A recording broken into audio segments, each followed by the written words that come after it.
Hello viewers, আসসালামু আলাইকুম। আশা করি সবাই ভালো আছেন। এখন আপনাদেরকে দেখাবো আপনার ইমো হ্যাক হওয়ার থেকে কিভাবে বাঁচবেন, বা অন্য কেউ আপনার ইমো হ্যাক করছে কিনা। ওইটা আপনি ইমোর ভিতরে ঢুকলে বুঝতে পারবেন যে আপনার ইমোটা অন্য মোবাইলে চলতেছে কিনা। এখনই দেখবেন। চলেন আমরা দেখে আসি। কিন্তু ইমো ইমো অ্যাপসটা কোথায় আছে?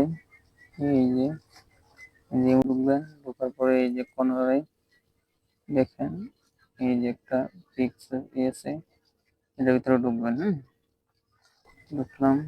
ঢোকার পরে আপনারা ঢুকবেন এখন এই যে সিকিউরিটি অ্যান্ড প্রাইভেসি, এটাতে ঢুকবেন। ঢোকার পরে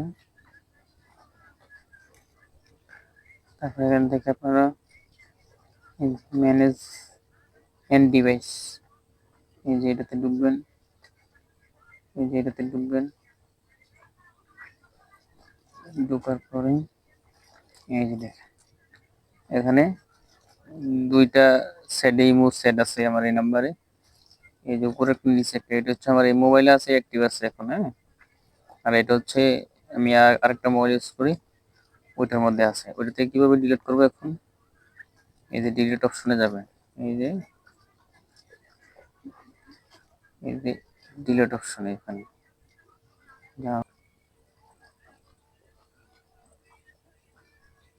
এই যে ডিলিট হয়ে গেছে।